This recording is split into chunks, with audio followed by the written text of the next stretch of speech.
ketemu di kampus cewek siapa yuk nonton gitu kan. Tapi ternyata ya tutup ya. Tutup. Pak Anies gimana sih Pak?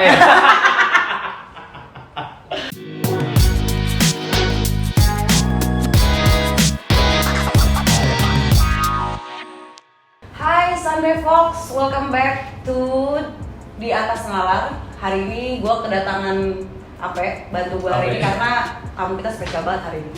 Siapa? Inilah Mas Fajar Nugros. Halo. Terima kasih Mas, udah mau datang ke studio aku dan Sama-sama. teman-teman. Apa Hari kabar? ini Baik. Mana? Hari ini di atas nalar episode keberapa? Ya. Ketiga. Pertama kali gue ada di sini nggak apa-apa ya. Apa? Jadi kita mau nanya dulu deh. Oke. Apa sibuk sekarang Mas? Di kala pandemi pasti yang namanya industri perfilman tuh ada hambatan lah gitu. Sibuk menjaga diri supaya tidak gila aja. Kayak semua orang gitu sekarang sih Mas. Iya sih. Kita berharap situasinya segera berlalu, tapi kok Lama ya. masih gitu. jauh gitu. Jadi ya udahlah kita menjaga nalar ini supaya tetap waras. Terus sebisa mungkin ya move on. Maksudnya gimana caranya kita tetap survive di situasi yang di luar nalar ini. Ngomongin ya. Padahal programnya di atas nalar, Iya, bukan di luar iya. nalar. Tapi setahu aku Yowis Band ya harusnya lagi di tengah-tengah. Ya, Syuting kan ini? kemarin lagi syuting, terus saya breakin karena apa ya, situasinya kayak nggak terkontrol gitu. Iya. Di luar nalar situasi. Jadi ya udah kita break dulu. Aku pikir akan oke lah 2 minggu nih, 14 hari, terus bisa lanjut lagi. Jadi bisa baca skenarionya dulu, bisa baca skenario lagi, terus develop lagi. Tapi setelah 2 minggu, oke kok situasinya nggak berubah ya. Terus ngapain ini? Ya udah akhirnya tiduran, nggak ngapa-ngapain. Tidur pagi bangun sore, tidur pagi bangun sore gitu. Akhirnya berubah jadi tidur sore bangun pagi. Iya, sama-sama. Lama-lama normal balik sendiri. Iya, lama-lama normal lagi ya. Ada rencana mau balik syuting lagi Mas? Ini kan tanggal 29 Juli udah Iya, buka. kita udah meeting kemarin, Yowis Band harus syuting. Tapi kan maksud aku kalau syuting gimana? Apakah kreatifnya harus berubah, menyesuaikan dengan era ini, atau ceritanya di era ini, apa setelah era ini, atau kita cuek aja tidak ada era ini gitu? Gimana? Apakah penonton lebih relate atau enggak kan? Menarik gitu. Maksudnya harus ditelaah problemnya apa gitu kan. Kan awalnya kita nulis skrip tidak ada urusan nama ini kan. Betul. Tiba-tiba ada masalah ini tuh kita kebayang nggak sih? Enggak ya. Tapi kan ya udah, itu apa enggak gitu. Kalaupun masuk ya, kalaupun syuting juga gimana? Apakah karena memberlakukan protokol kesehatan kepada produksi syuting itu kan intinya budget. Sulit gitu ya. Orang harus beli hand Masker, sanitizer, masker, sanitizer. terus angkutan Swab-swab transportnya nggak boleh full, Ya. biasanya diisi full jadi setengah. Itu kan berarti harus sewa mobil satu lagi, jam kerjanya jadi berkurang, misalnya nggak boleh terlalu capek. Itu kan intinya duit. Betul. Sanggup apa nggak produsernya kan gitu kan, kembalinya ke situ sih. Aku mau Ya. nanya satu lagi Ya. nih. Ini kan baru nih ya, Apa ini? IDN Pictures itu kan itu. Oh ini ya. Ini di sini. Aku Dari buat kantor tadi, tadi. iya. Baru ini ya, demi istri. Iya, jadi PH aku diakuisisi sama IDN Media di tengah-tengah pandemi. Ini ada efek Mas, ada efek. Buatku sih blessing juga ya.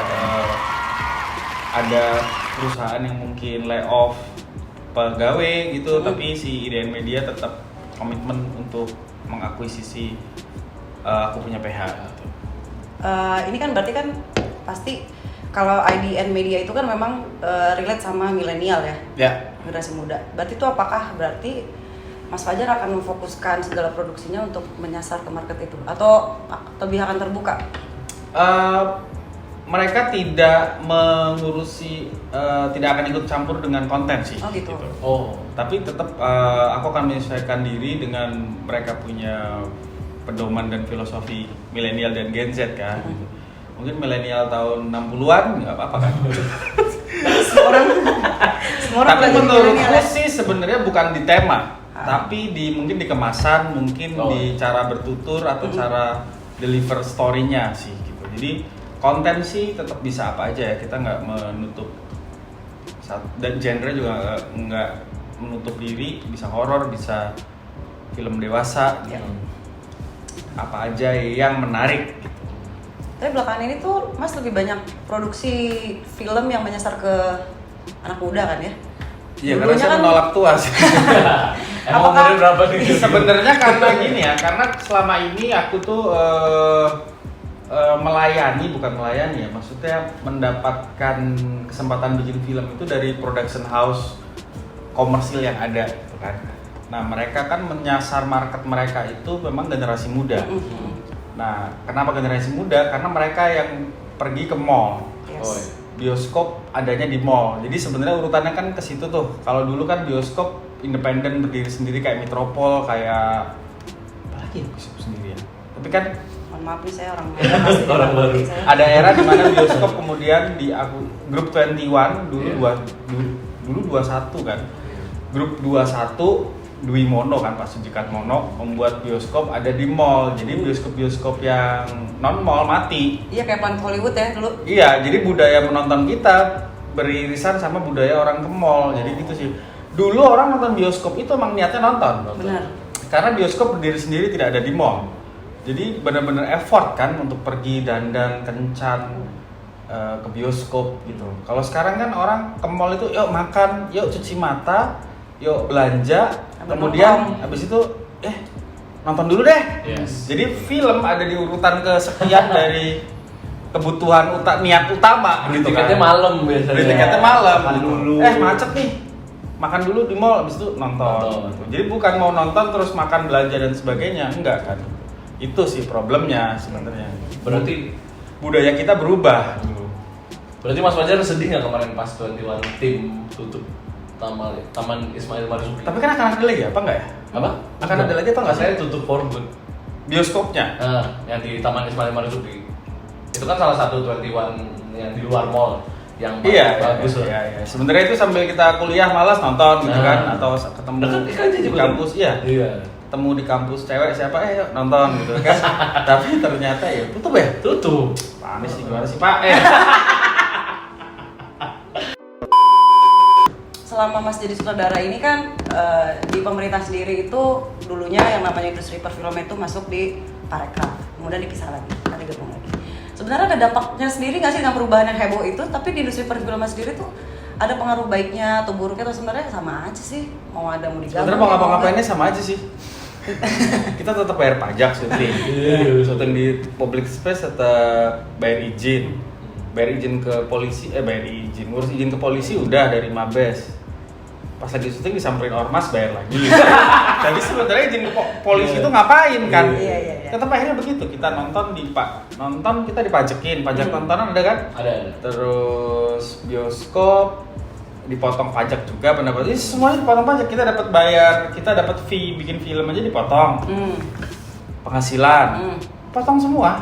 Jadi pada Sementara kalau sekarang kalau nggak salah di Korea atau di apa disubsidi nih, bioskop disubsidi, Iya, malah film kebalikannya disubsidi berarti. gitu.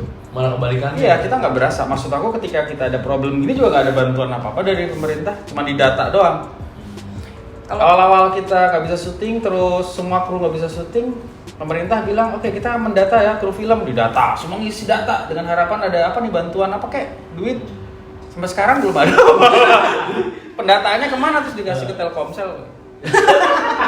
Datanya Udah dikasih dijual. SMS dong. Aduh. Itu sebenarnya emang gak ada bedanya juga. Gue sih ya? nggak ada bedanya ya. Kalau nggak salah kan dulu back Aku dulu berpikir mereka akan, ya mungkin kalau Backcraft bisa. harapannya lah. dulu bisa untuk distribusi keluar. Nggak ada Enggak juga. sih. Nggak ada juga. Enggak sih menurut ya. Aku sih tidak merasakan apa-apa. Tapi harapan itu sebenarnya seperti apa sih? Sebenarnya sih kita berharap ya kalau mereka tidak punya duitnya atau apa ya izin dibolehkan. Maksudnya gini loh, Yowes Band nih syuting di kota-kota kecil di Jawa Timur. Kita mau nyewa stadion buat setting konser, stadionnya bayar 30 juta, bayar 100 juta, gitu-gitu kan maksudnya. Sementara kita syuting di kota itu, kita tunjukin kota itu kayak apa. Itu kan kayak iklan pariwisata gratis lo gue bikinin. Jadi kalau gue dulu berharap adanya Backcraft sih, kalau bisa ya mengkoordinir itu. Jadi kayak agensi ke seluruh Indonesia lah. Atau sekarang Parekraf lah. Iya benar. diajakin meeting Zoom kayak kalau syuting film itu buat iklanin daerah lu loh. Jadi kalau bisa ya izinin aja gratis, jangan nyari duit di mereka gitu. Cuman kan mindset publik kadang-kadang syuting film tuh budgetnya gede, jadi pasti ada duitnya nih. Rugi kalau kita nggak dapet apa-apa, misalnya gitu kan. Zaman Ahok dulu nyewa syuting di taman kota itu ya bayarnya kalau nggak salah ada tuh murah, dibantu atau apa gitu-gitu loh. Sekarang sih nggak tahu ya, kayaknya sih bayar lagi atau apa ya? Apa memang belum syuting di era yang sekarang? Belum syuting sih, di Jakarta belum syuting. Mudah-mudahan Iya, saya nggak mau mempopulerkan. Mempopulerkan apa ini? Nanti aja. Bentar aja ya 2002 sekian. Tapi sempat disampaikan nggak sih Mas, ada forum nggak sih yang diundang para pelaku industri film? Setiap ganti menteri pasti ada FGD. Masalahnya itu lagi. Jadi kayaknya menteri baru dia harus mempelajari materi yang dia harus dia kuasai. Kemudian dia lagi mengkaji. Pas mau melaksanakan udah di reshuffle. Ganti menteri lagi. FGD lagi hal yang sama. FGD tidak pernah duduk orang yang sama. Kalau misalkan dari tadi kan bahasnya film-film lokal, film-film Indonesia. Sebutin satu film luar negeri dari luar Indonesia, apapun yang menurut Mas Fajar nih top of the list-nya Mas Fajar. Gue sih The Dark Knight trilogi ya. Batman paling keren. Iya, Batman paling keren sih. PSBB. Kita tinggal di rumah. Kita tinggal di rumah. Tangan. Tayamum masih. Ya Kan ya bagus banget sih ya, maksudnya itu tuh sebenarnya gini ya, film itu sebenarnya bukan film superhero sih, tapi film yang punya muatan sosial cukup tinggi ya. Betul. Dia itu teorinya itu teori sosial kayaknya. Ya. Dia perang antar kelas, dia perang antar, jadi kita ngerasa itu real banget kan. Pemerintah dan rakyatnya. Iya, dan itu tuh anak sekarang banget gitu. Anak sekarang itu lebih suka lihat orang cowok berandalan dikit daripada lebih keren berandalan dikit daripada superhero kan yang baik-baik kan. Terlalu alim tuh kayaknya tidak menarik gitu. Makanya Deadpool laku. Iya, karena makanya nakal Iron Man dikit kan. lebih laku. Iya, Karena hidup daripada ya memang sebenarnya Captain hidup America. nyempet dosa dikit kan lebih menarik daripada. karena nggak ada manusia yang sempurna. Iya, mestinya gitu sih. Nggak ada orang yang sempurna. Nggak sempurna berapa persen? ada persentasenya ya. Kan harusnya gitu sempurna loh. hanya milik Allah kan. Nah, itu dia. Iya ya. Iya sih. Nah, kalau dari segi mungkin perfilmannya kali ya, secara teknis dan lain-lain, apakah Dark Knight itu masuk ke pertimbangan hal itu juga? Atau cuma karena plot writing scriptnya aja yang bagus? Sebenarnya kalau Hollywood itu bagus atau Korea sekarang karena dia Korea. investasi di skenarionya benar. Oh iya.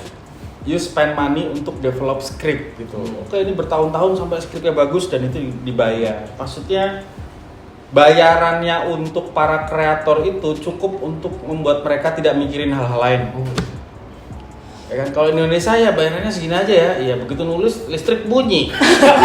Sekarang yang kayak konten kreator Pak. Gimana ya kan, listrik bunyi. Apa? Sebenarnya dia mikirnya lama, 6 bulan apa supaya bagus. Udah nggak ada waktunya, udah sini cukup ya. Ntar lu akalin aja di lapangan. Padahal harusnya investasi. Iya, jadi tulisan orang ya. Indonesia, sutradara Indonesia itu tidak berkreasi kadang, tapi mengakali. Spontan, apa. Film kan harusnya sudah dipersiapkan dengan matang. Kita kalau kasih syuting tinggal action. Iya, Misalnya gitu kan. Oke, good, cut. Udah latihan dulu. Makanya dulu aktor-aktor zaman dulu bagus banget itu karena tidak punya pilihan untuk tidak bagus. Karena biaya bikin film mahal. Pakai seluloid, pakai film kan, dan itu satu can 4 menit 2,5 juta atau. Jadi begitu dia teriak action, itu aktor udah harus benar-benar menguasai actingnya. Jangan sampai belibet, jangan sampai, makanya dulu aktor nggak boleh yang misalnya maaf ngomong R-nya R. Kan nggak bisa, harus clear. Karena dia mendeliver emosi kan, mendeliver message. Actingnya harus benar, baru setelah latihan berbulan-bulan baru syuting 30 hari. Karena begitu cut, dia salah dialog, 4 jutanya hilang tuh, 2 jutanya setengah hilang kan. Bisa 200 scan, satu film bisa 200 kali 2 juta, 400 juta sendiri. Mahal banget gitu. Dan nggak bisa dilihat hasilnya preview kan? Iya. Director harus di sebelah kameranya ngelihat actingnya secara langsung. Berarti intinya suka Dark Knight karena good writing. Good writing sih awalnya. Kalau film lokal atau film Indonesia yang writingnya paling bagus menurut Mas Fajar? Film gua lah. Oke.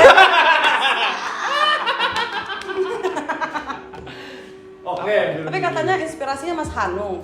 Ya, film-film zaman dulu pasti skenario bagus ya. Kalau yang Indonesia zaman dulu. Kalau yang sekarang Dua Garis Biru kali punya Gina tuh bagus. Mas Hanung yang Kartini, terus Sultan Agung tuh bagus writingnya. Mereka ada spend money buat developing script gitu loh. Kalau Mas sendiri awalnya jadi sutradara tuh inspirasi dari mana? Gua tuh dari film Devil Advocate, pernah denger nggak? Siapa tuh? Keanu Reeves. Iya, Keanu Reeves. Keanu Reeves tuh ganteng banget pakai jas pengacara gitu kan, Iya, keren. iya. Terus akhirnya gue kepengen untuk jadi Keanu Reeves. sutradara. Kirain mau jadi Jadi Keanu Reeves jadi pengacara, sutradara. Pengen jadi pengarang film itu gue terinspirasi buat jadi pengacara. Akhirnya gue daftar nih ke UI di Jogja. Walaupun cita-cita gue sebenarnya arsitek. Jauh ya. Iya, jadi ketiga tadi. pengen di kamar kos tuh ada meja gambar zaman dulu gitu kan. Wah, keren banget kayak ini buat pajangan gitu. Bukan buat dipakai. Jadi daftarlah itu arsitek. Terus waktu ngantri balikin formulir kan masih analog. Kok ini barisan Tahun berapa cowok Mas? Mohon semua maaf. ya? Boleh nggak 98. sih? Oh, atau mau disensor? Nggak usah lah ya, nggak apa-apa ya, aman ya. 98. Pak Harto baru turun. Oh, Kita ngantri di loket pendaftaran itu kok cowok semua ya? Wah, ini gue 5 tahun kuliah di sini malah laki semua tuh nggak akan menyenangkan sih buat gue gitu. Sebelah gue tuh cewek-cewek cakep-cakep, belum pakai jilbab dulu sih. Oh. Wih. Fakultas apa Mbak? Fakultas Hukum. Wah, Keanu Reeves nih. Wah, pindah. Jadi tak ubah itunya, Fakultas Hukum. Masih dihukum. Iya, jadi akhirnya masuk Fakultas dulu Hukum. masih manual, nggak bisa Masih ngedit di. manual. Iya, masih pakai pensil kan. Iya. Akhirnya Fakultas Hukum ya udah keterima aja. Oh ya. Terus habis itu emang gue seneng nulis kan, jadi di pers mahasiswa atau apa bikin cerpen gitu. Mas, tapi tadi belum dari Fakultas Hukum ke jadi sutradara tadi? Iya. Jadi enggak terjawab Kok nyangkutnya di hukum? Udah nanya yang baru. Apa ya, karena sering nulis itu, terus suatu hari aku nonton film pendek, ada pemutaran film pendek di kampus Universitas Muhammadiyah Yogyakarta kan. Terus aku nonton, terus wah keren banget ya, satu mahasiswa tuh diem semua nonton itu, entah itu karena ngerti atau nggak ngerti, tapi mereka kayak terpukau gitu loh. Wah ini sih, kayaknya sih bercerita dengan gambar lebih menarik daripada alfabet dengan visual gitu. Terus akhirnya aku belajar bikin film aja pakai handycam, pakai apa gitu, di nongkrong di anak-anak UMY, kan, bikin film pendek. Terus era itu tuh memang semuanya orang-orang pintar lah. Ada Iva Isfansa sekarang sutradara Pendekar Tongkat Emas, ada Angginun, Science Fiction, Ismail Basbet. Jadi era itu emang anak-anaknya tuh yang pengen bikin jadi sutradara tuh bagus-bagus. Saya ngeliat film mereka kok bagus-bagus ya. Anjir, nih gue belajar di mana nih? Gitu kan. Akhirnya baru aku nyari Mas Hanung itu. Oh, berawalnya dari situ berarti. Iya, cabut dari Jogja ke Jakarta, ngetuk rumahnya Mas Hanung. Mas, saya mau belajar bikin film. Oh, ya udah. Literally ngetuk. Ya. Tapi nggak ada pagernya. Oh, enggak ada pagernya. Langsung apa lompat? Filosofinya bagus rumahnya berarti. Ngetuk langsung, Mas. Mau belajar. Ya udah gitu. Terus berminggu-minggu dicuekin aja. Oh gitu. Ya kita harus belajar sendiri kan, iya. mau ngapain, apa merhatiin apa. Ya akhirnya 7 tahun kemudian jadi sutradara. Jadi kesimpulannya Indonesia belum ada film science fiction atau pop culture yang lainnya itu karena masih banyak PR yang lainnya. Ya karena memang bukan kulturnya. Karena bukan kultur itu. Kita tidak percaya adanya makhluk lain selain manusia kan. Tapi viewersnya YouTuber yang bahas alien gitu-gitu kayak Nancy Judge gitu-gitu malah rame loh. Berarti tertarik sebenarnya sama science fiction. Ya atau berarti tidak berani produsernya. Bisa jadi loh. Tapi film zombie udah pernah dibikin nggak laku juga di Indonesia. Apa tuh film zombie? Apa ya judulnya? Judulnya aja kok sampai lupa. Itu cara yang bagus saat Anda lupa. Saking nggak menariknya, apa orang lupa. Tapi lu tuh punya satu ini nggak sih Mas, kedepannya tuh ada satu apa ya, setiap orang tuh kan misalnya direktur punya direktur sutradara itu kayak punya kayak khasnya lah nanti gitu, atau lo akan lebih ya bebas aja sih mana yang lagi laku aja, atau akan punya kayak aku Terus yang penting laku ya. Ya kalau era wabah begini bisa terjadi, ini kan maksudnya gini, kita dikasih tahu bahwa ternyata dunia itu bisa tiba-tiba ada wabah dan kita nggak siap apa-apa loh. Jadi mungkin lo harus nabung Jadi kalau bikin film besok ya langsung komersil aja deh, siapa tahu ada wabah lain lagi, ya kan? Kalau terus tiba-tiba kita nggak punya duit, pemerintahnya cuman pendataan, ya ngasih apa-apa kan, susah. Rakyatnya harus survive sendiri-sendiri. Berarti film-film yang akan datang ini hanya film-film mencari uang aja. Iya dong. Iya jelas. Gue demen ya kayak gitu. Bagus sih. Gak usah sok-sok ini ya. Emang nyari uang. Ini bukan kangen syuting, kangen duitnya. Tapi pengetahuannya Mas Fajar seambruk itu nggak sih sekarang industri perfilman? Enggak sih, karena industrinya tetap jalan sebenarnya. Maksudnya ada channel lain selain bioskop kan. Sebenarnya ini hanya mengkhawatirkan bagi jangan-jangan kalau ini berlalu lama bioskop bisa tutup dan akhirnya orang meninggalkan cara menonton lewat bioskop. Tapi melakukan nonton streaming, melakukan cara menonton lewat channel yang lain misalnya ya lewat internet, lewat apa. Jadi bioskop adalah cara perbada yang sudah eranya berakhir. Nggak tahu ya setelah ini lewat apa yang akan hilang kan kita nggak tahu. Iya betul. Bahwa ternyata kita nggak butuh gedung buat bikin kantor misalnya. Kita nggak butuh bertemu di satu tempat untuk membuat seminar misalnya. Jadi bisnis pembangunan gedung, bisnis balairung ruang seminar, ya kan? Atau kemudian muncul budaya bahwa ternyata nikah itu nggak perlu ngundang orang juga nggak apa-apa sih. Benar. Itu yang akan mungkin dinormalisasikan. Iya kan, itu jadi new normal baru kan, bahwa ternyata mending kita nikah. Atau orang yang kemarin kepikiran nggak nikah, tiba-tiba jadi karena tiba-tiba nikah, di rumah sendirian kagak enak anjing. Gua males juga nih, akhirnya dia memutuskan untuk menikah. Ada juga kan. Iya, kan tertekan karena katanya biaya wedding tuh mahal. Nah, akhirnya kan Status alasannya bisa. sekarang gitu. Teman gue tuh ada yang nikah di era-era ini dan cuma 8 orang pergi ke KUA bareng gitu. Rasanya gimana? Rasanya kayak orang ke gap. Kawin siri. Ke gap cewek terus dipaksa nikah. Ya kan nungguin KUA-nya. Ya kan pengalaman yang baru kan, kita lahir di era ini gitu. Oke. Gitu sih. Nah, kira-kira ada nggak hal yang pengen Mas Fajar sampaikan tapi belum pernah ada kesempatannya untuk disampaikan? Silahkan disampaikan di sini. Nyampein apa ya? Apapun. Gue sih berharap Indonesia lebih baik lah. Ini negara nggak tahu kenapa ya, kayak ada sesuatu yang membuat dia itu nggak bisa besar gitu. Bisnis tadi mungkin. Nggak kayak gini misalnya. Dulu di Asia Tenggara kereta api itu pertama kali dibangun di Indonesia. Dia punya 12.000 km panjang rute kereta dari Jawa sampai Sumatera. Terus di era sekarang kita udah ketinggalan sama Jepang, sama Thailand, sama Malaysia, udah ketinggalan jauh. Karena ada era kita suka sama roda karet. Roda karet ini diekspor dari negeri yang dulu menjajah kita. Somehow itu membuat, nggak tahu tuh lobby-lobbynya atau apa, itu membuat kita jadi lupa bahwa kita untuk mengurusi kereta api.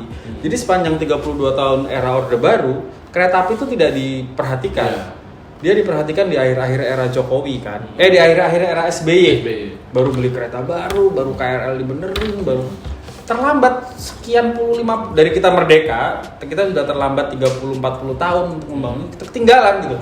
Nah, ada sesuatu yang selalu kekuatan besar yang bikin ya udah nggak usah main kereta api, ini mobil lebih menguntungkan. Misalnya gitu. Namanya kerjasama Indonesia Jepang, disingkat Kijang. Sempet naik nggak lu? Naik. Bocil soalnya kan dia. Sempet nggak masuk Kijang. Sempet naik nggak lu? Ada pertanyaan apa lagi Kakak Dipi? Siapa aktor atau aktris yang Mas Fajar tuh pernah bekerja sama yang paling berkesan, sama ada nggak aktor atau aktris yang belum pernah tapi pengen banget gitu? Di Indonesia? Main di filmnya Indonesia Mas Fajar aja, gitu? Indonesia.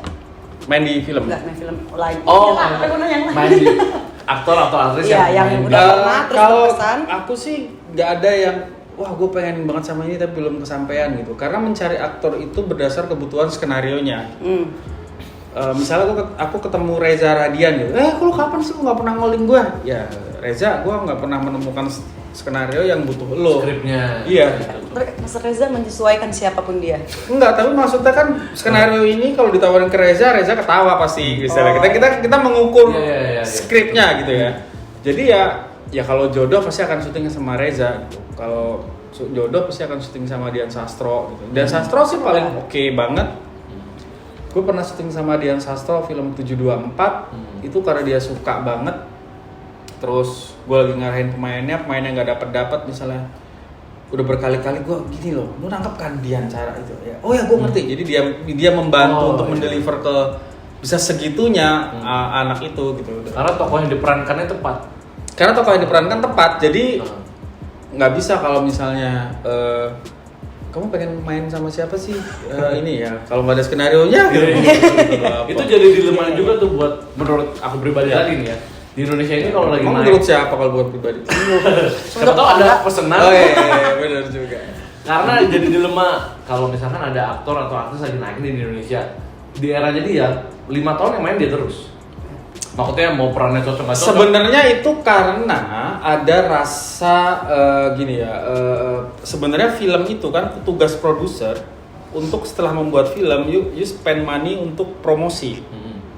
Nah, budget promosi ini kalau film Hollywood bisa sama gede ya sama budget filmnya, sama produksinya. Ya, tapi kalau di Indonesia mikir ya kalau gua keluar duit buat promosi sekian gede ya mending gua jadiin film satu lagi nih. Oh iya betul. Lalu ketika budget ini diambil untuk bikin film lagi, gua promosi pakai apa nih?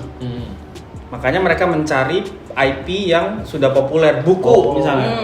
Jadi gue udah dapat captive market nih tanpa perlu promo yang kenceng-kenceng gitu misalnya kan dapat. Oh sekarang follower Instagramnya, karena pasti followernya akan nonton kan sekali dia upload, tarik lagi satu. Jadi sebenarnya itu yang hilang, itu merusak aktor-aktor harus dicari dulu populer apa enggak.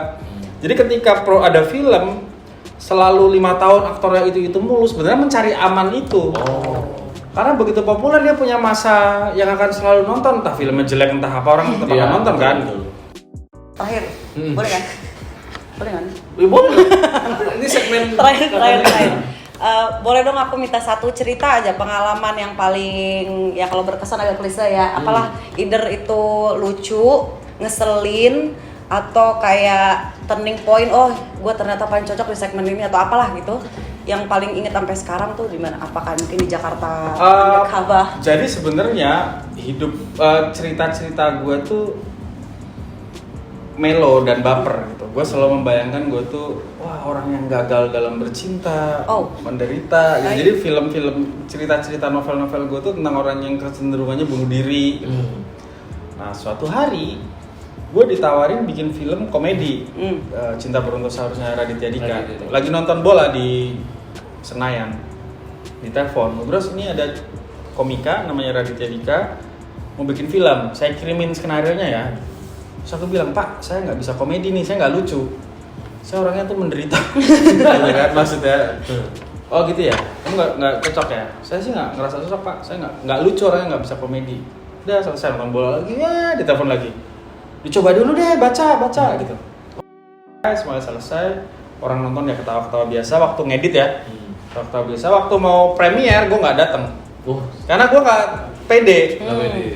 Kalau gue pulang ke Jogja pasti ditelepon, dibayarin pesawat balik lagi kan. Jadi gue perginya ke Paris, yang jauh banget. Kaburnya jauh. Gimana? Terus di Paris Pak. Wah berarti nggak balik dong? Ya nggak mungkin Pak. Selesai kan ya. Gue hahi sama istri gue di sana telanjang. Dapat kabar di Indonesia. Filmnya meledak. Oh ya udah akhirnya dianggap jadi saudara komedi. Formulanya adalah lu mencari sesuatu yang lucu dari barang yang lu rasa sehari-hari tidak lucu aja. Iya. Jadi ketika orang berpikir ke kiri, lu ke kanan aja. Ketika orang berpikir ke kanan, lu ke kiri. Nah, komika menerjemahkan itu dengan punchline sebutannya.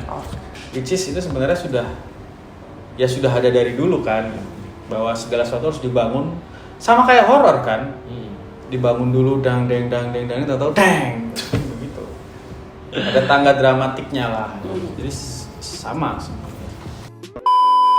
Terima kasih banyak yang udah nonton. Terima kasih banyak buat Mas Fajar. Thank you. Jangan lupa like, comment, subscribe. Ya kan Mas? Ya. Mas juga loh. IG sama YouTube-nya Mas Fajar boleh di YouTube-nya Fajar Nugros, tapi isinya nonton doang. 17 tahun ke atas. 17 tahun ke atas. Dede nggak boleh. Terus IG Fajar Nugros nggak pakai O. Karena udah ada yang make. Anjir. siapa itu? Ngehe. Sampai ketemu lagi di episode selanjutnya. Dadah. Thank you, bye.